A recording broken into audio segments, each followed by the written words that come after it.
আসসালামু আলাইকুম। বাংলাদেশ টেলিভিশন। চরম আর্থিক সংকটে পড়ে শিল্পীদের সম্মানী দিতে পারছে না রাষ্ট্রীয় টেলিভিশন বিটিভি। কয়েক মাস ধরে নিয়মিত অনুষ্ঠান করলেও সম্মানী পাচ্ছেন না শিল্পীরা, বরং ইস্যু করা হচ্ছে ব্যাংক অ্যাকাউন্ট শূন্য চেক, যা পরপর বাউন্স হয়ে শিল্পীদের আরও অপমানের মুখে ঠেলে দিচ্ছে।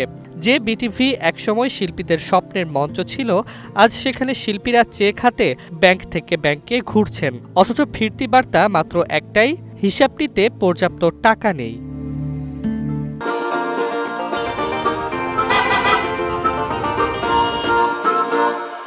বিটিভির সংশ্লিষ্ট সূত্র জানায়, সোনালী ব্যাংকের রামপুরা শাখা থেকে শিল্পীদের পারিশ্রমিক পরিশোধের জন্য শতাধিক চেক দেওয়া হয়েছে, যার বেশিরভাগই বাউন্স হয়েছে। ৫০০ টাকার মতো স্বল্প অঙ্কের চেকও ব্যাংক গ্রহণ করেনি।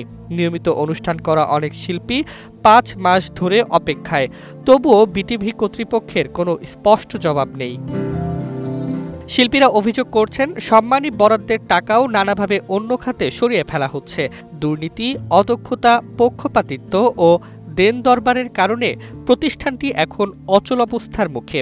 আর্থিক সংকটে বন্ধ হয়ে গেছে বেশ কিছু লাইভ অনুষ্ঠান, এমনকি জ্বালানি সংকটে অতিথি আনতে গাড়িও পাঠাতে পারছে না বিটিভি।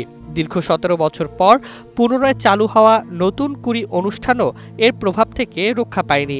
সেখানে বিচারক নির্বাচনে পক্ষপাতিত্ব ও রাজনৈতিক প্রভাবের অভিযোগ উঠেছে। শিল্পীরা বলছেন, বিটিভি থেকে পাওয়া সম্মানীর অর্থে জীবিকা নির্বাহ তো দূরের কথা, যাতায়াত খরচও হয় না। তবুও যদি সেই অর্থ তুলতে না পারি, তবে এটি শিল্পীর প্রতি সরাসরি অবমাননা।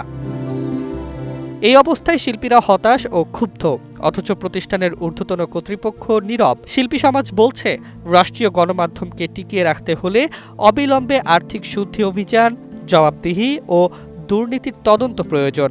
না হলে দেশের সবচেয়ে পুরনো টেলিভিশনটি ক্রমেই শুধু নাম ফলকে পরিণত হবে। অনুষ্ঠান ঢাকা ও চট্টগ্রাম টেলিভিশন কেন্দ্র সহ সকল সম্প্রচার কেন্দ্র থেকে একযোগে প্রচারিত হচ্ছে।